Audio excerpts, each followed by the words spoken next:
Dear students, आज मैं narration का असर्टिव सेंटेंस का व्याख्या करने के बाद इंट्रोगेटिव सेंटेंस का हम पढ़ेंगे कि कैसे इसको इनडायरेक्ट स्पीच में, डायरेक्ट स्पीच से कैसे इनडायरेक्ट स्पीच में बदलते हैं।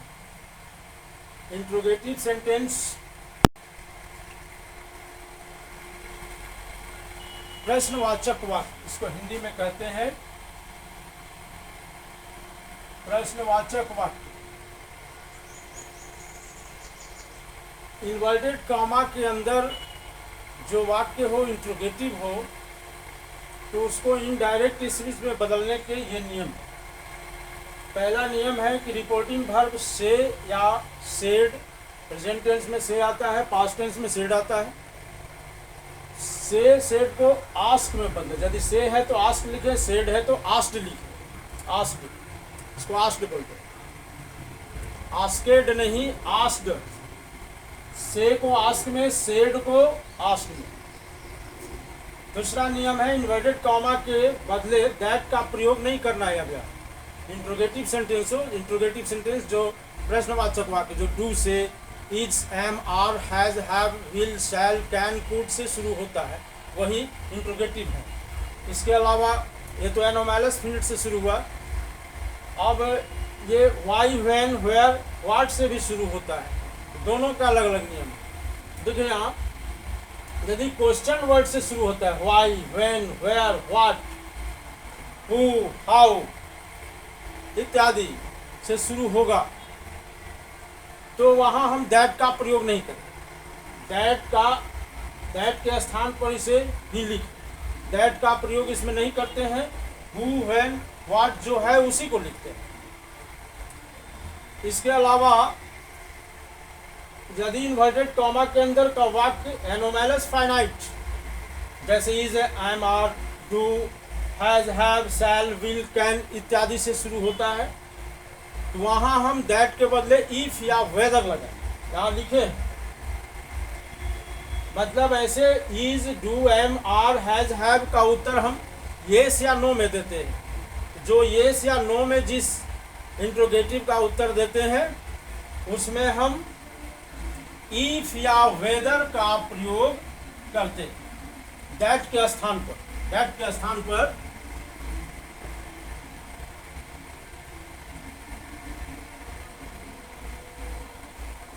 के स्थान पर इफ लगाएंगे या वेदर लगाएंगे। इसको अच्छी तरह समझ लें। इसके अलावा अब जैसे इस वाक्य को समझ लें, फिर हम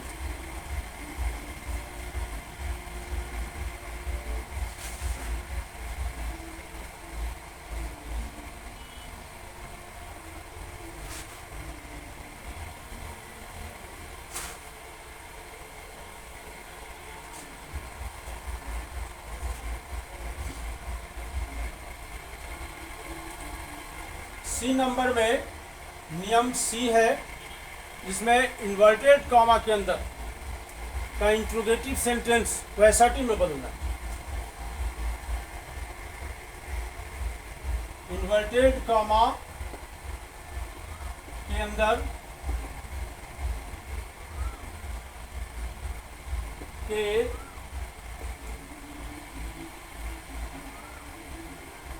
इंट्रोगेटिव सेंटेंस को हम असर्टिव में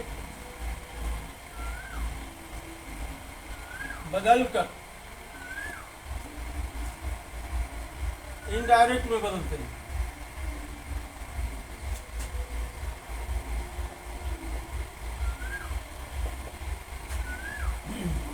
अब जैसे देखें इंट्रोगेटिव से असर्टिव कैसे बदलेंगे, एक दो एग्जाम्पल से समझ लें। जैसे इंट्रोगेटिव ये इन्वर्टेड कॉमा के अंदर रहता है, do you it, do you it, ये इन्वर्टेड कॉमा के अंदर वाक्य रहेगा।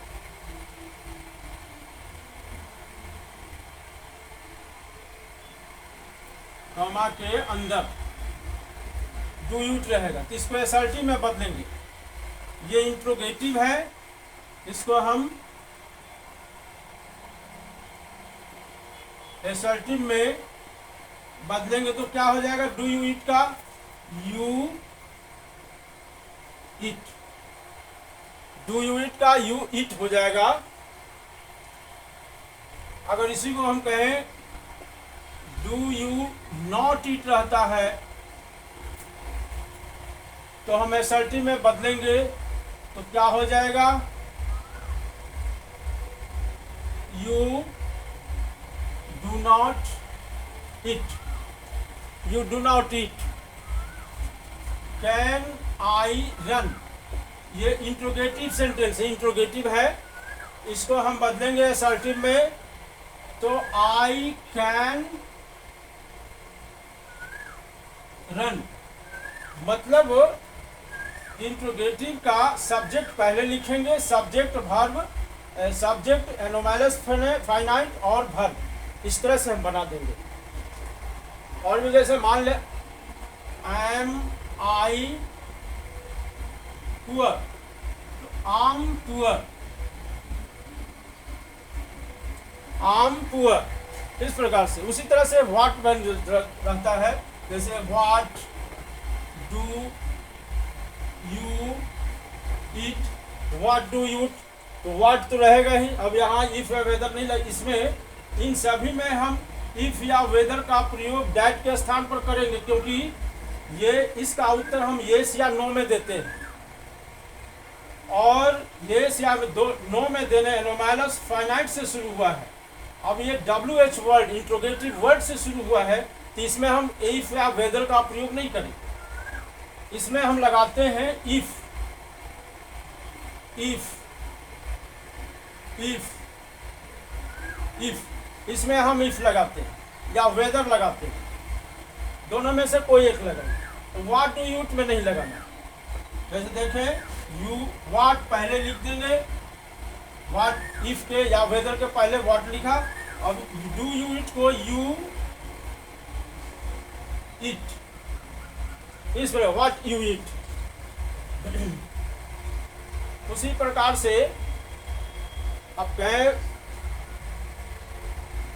वेयर हैड यू बीन, मान ली इस तरह का वाक्य, तो हम कैसे बनाएंगे, वेयर यू हैड बीन, इस प्रकार से असर्टिव में हम बना करके तब उसको इनडायरेक्ट में बदलते हैं। इसके अलावा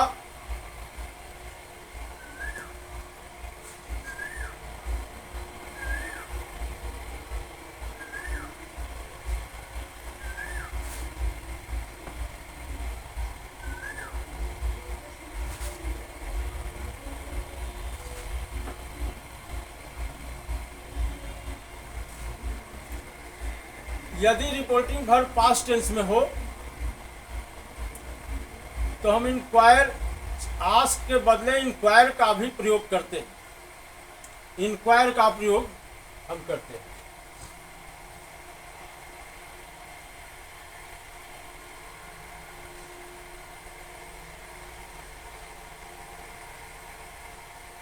रिपोर्टिंग वर्ब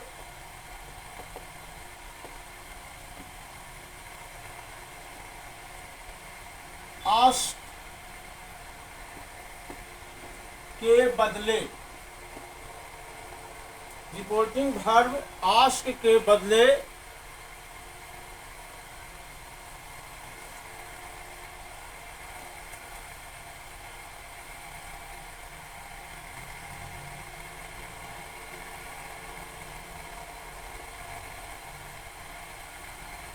इंक्वायर का प्रयोग यदि ऑब्जेक्ट नहीं होता, यदि इस वर्ब का यानी आस्क के बाद ऑब्जेक्ट नहीं है तब, यदि ऑब्जेक्ट नहीं हो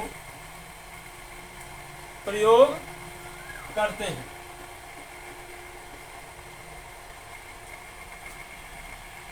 और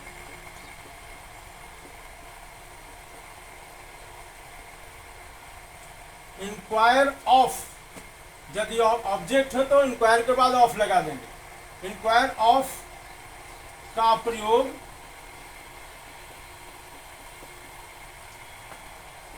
यदि ऑब्जेक्ट हो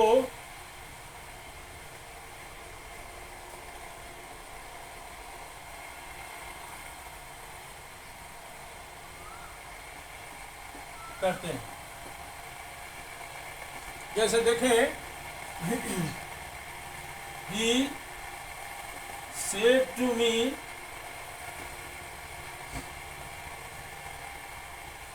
I shall not do it, नहीं sorry, shall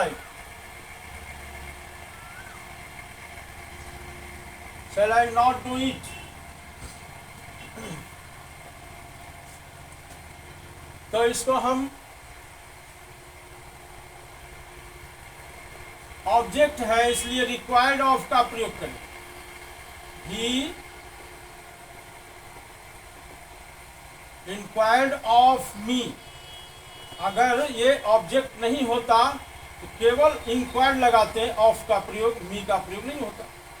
inquired of me if I first person में है तो सब्जेक्ट के अनुसार बदलेगा, फर्स्ट पर्सन सब्जेक्ट के अनुसार बदलता है। इफ तो ही का ही लिखेंगे, इफ ही वुड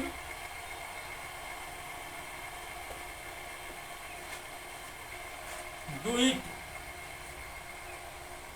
इस प्रकार से।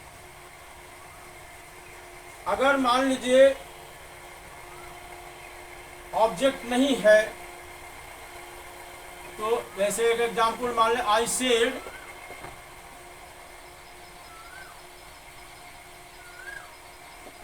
Will you read this book,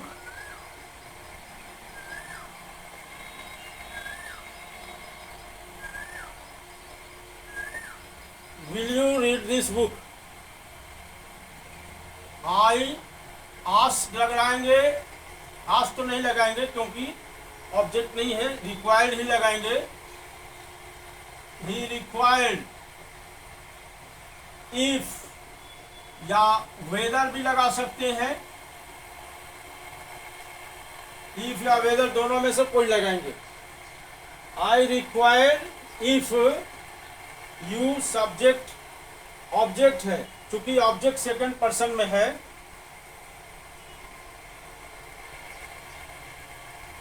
यहां ही करेंगे तब बनेगा फिर, क्योंकि ये सेकंड पर्सन में ऑब्जेक्ट लगाना पड़ेगा। आई रिक्वायर्ड, इफ या वेदर दोनों में से एक लगाएंगे।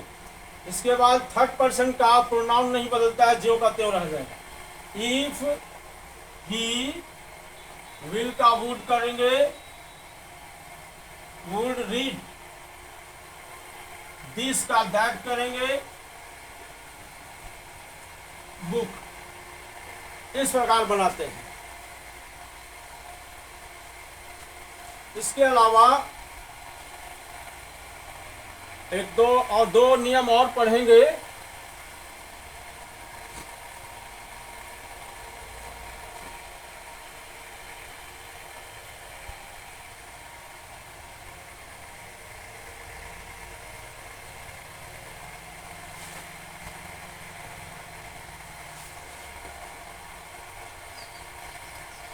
अगर इन्वर्टेड कॉमा के अंदर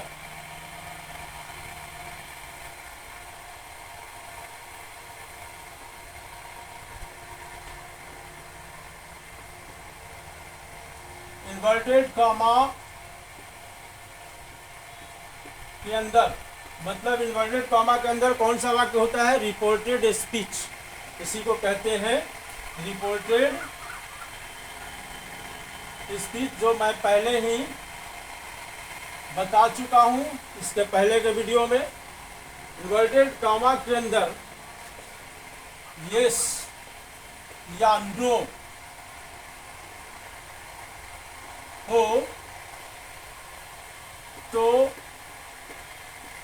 यस के लिए इनडायरेक्ट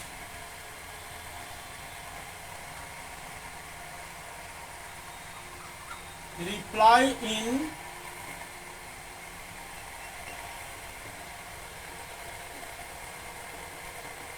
अफर्मेशन और नो के लिए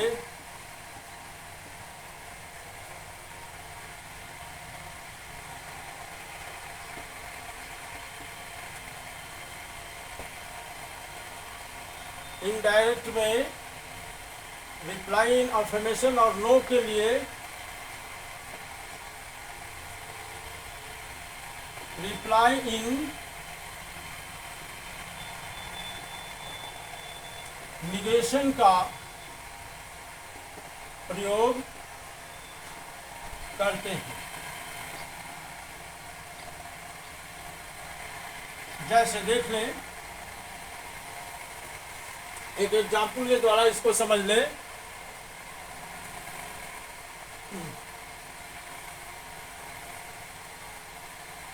He said to me, inverted comma,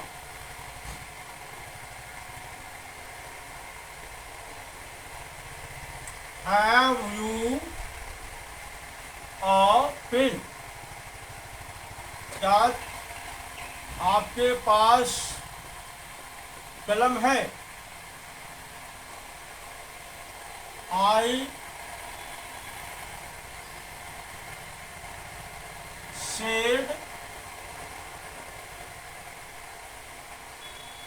said no। ये देखिए, I said no, he said to me। यहाँ पर I said no, तो इसको हम बदलने के लिए इसका उपयोग करेंगे। देखें, he said to me object है, inquired of का भी प्रयोग कर सकते हैं, या नहीं समझ में आएगा तो ask केवल लगा देंगे। यहाँ he asked, या यहाँ पर inquired of का भी प्रयोग कर सकते हैं ask के जगह पर me। अब यहाँ yes या no में इसका उत्तर होता है have से शुरू हुआ है तो if या whether लगाएंगे। if या whether भी लगा सकते हैं, दोनों में से कोई एक लगाएंगे। इसमें भी ये दोनों में से कोई एक लगाएंगे। He asked me या he inquired of me if या whether कोई एक। have you a pen, इसको असर्टिव में बदलेंगे तो you have a pen हो जाएगा। you have a pen, तो you सेकंड पर्सन में है, सेकंड पर्सन का ये इसके अनुसार बोलता है मी के अनुसार। चूंकि ये नॉमिनेटिव केस है तो मी का नॉमिनेटिव केस आई होता है, तो आई लिखेंगे। आई पास्ट टेंस में है रिपोर्टिंग वर्ब, इसलिए हैव को हैड में बदल देंगे। If I had a pen, full stop. फिर है आई सेड नो, नो के लिए लिखा है यहाँ पर रिप्लाई इन निगेशन। नो के लिए रिप्लाई इन निगेशन का प्रयोग करते हैं। I replied in negation. इस प्रकार से अगर यस है तो रिप्लाइड इन अफर्मेशन। जैसे मान ले यहीं पर हम बना देते हैं, अगर यहाँ हम नो लिखें तो रिप्लाइड इन निगेशन हो गया। अगर यहाँ हम यस लिख दें तो यहाँ पर हम रिप्लाइड इन अफर्मेशन बना देंगे।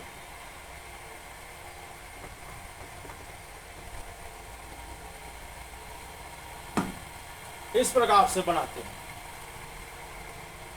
और कुछ एग्जाम्पल हम समझेंगे।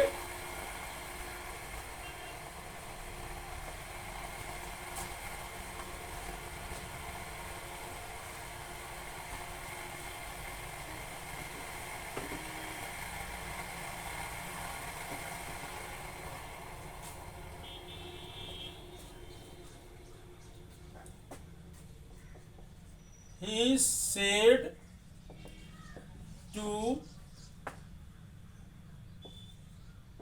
her.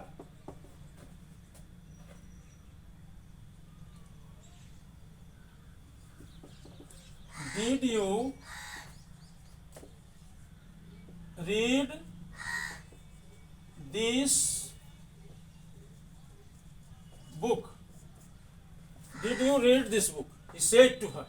अब यहाँ देखिए इंट्रोगेटिव सेंटेंस है और ये इन्वर्टेड कॉमा के अंदर वाक्य है और ये इन्वर्टेड कॉमा के बाहर का वाक्य, बाहर का वाक्य रिपोर्टिंग वर्ब है, इसका वर्ब है ये, इसका सब्जेक्ट है ही और इसका ऑब्जेक्ट है हर।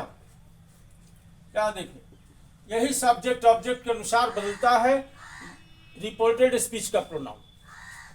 तो यहां हम बदलेंगे, अगर डायरेक्ट इनडायरेक्ट स्पीच में तो ही सेड टू के जगह लिखेंगे he asked, he asked, inquired of भी लिख सकते हैं, ही आस्क्ड हर। अब यहां हम इन्वर्टेड कॉमा की जगह असर्टिव सेंटेंस में दैट लगाते थे, अब यहां दैट नहीं लगाएंगे क्योंकि इंट्रोगेटिव है। अब चूंकि इंट्रोगेटिव भी डिड से एनोवाइलस फाइनाइट से शुरू हुआ है, इसलिए हम क्या करेंगे कि यहां पर इफ या वेदर लगाएंगे। इफ, अब इस प्रोनाउन को हम इसको असर्टिव में बदलते हैं तो यू रेड। हाँ देखिए एक चीज ध्यान दें, ये फर्स्ट फॉर्म है, डिड के बाद पास्ट टेंस में फर्स्ट फॉर्म में लगाते हैं, इसको पढ़ते हैं रीड। लेकिन जब पास्ट टेंस में सेकंड फॉर्म, पास्ट टेंस में जब आएगा रीड तो उसको पढ़ेंगे red, not read, red. That is pronounced as red and in present tense it is pronounced as read. तो रीड और रेड में यही अंतर होता है, कहीं लोग सब जगह रीड ही पढ़ देते हैं, ये बहुत बड़ी भूल है। इफ यू सेकंड पर्सन में है, सेकंड पर्सन ऑब्जेक्ट के अनुसार यानी हर के अनुसार बदलेगा, हर ऑब्जेक्टिव केस में है, यहाँ नॉमिनेटिव केस है। ये बदलते समय केस नहीं बदलता है रिपोर्टेड स्पीच का, इन्वर्टेड कॉमा का जो प्रोनाउन है उसका केस नहीं बदलता है, केस वही रहता है। तो यू की जगह हम यहाँ हर का सी लिखेंगे, सी, ये बदल रहा है असर्टिव में, सी रेड। दिस का दैट लिखते हैं, दैट, बुक का बुक लिखेंगे, इस प्रकार से बदलेंगे। और भी एग्जाम्पल से समझ लें, I said to my mother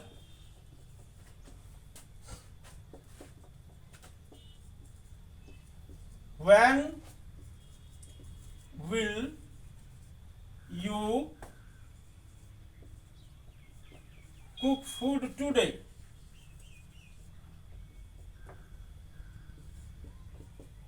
अब देखें, I said to my mother, I इसको हम, ये डायरेक्ट स्पीच है और इनडायरेक्ट में जब बदलेंगे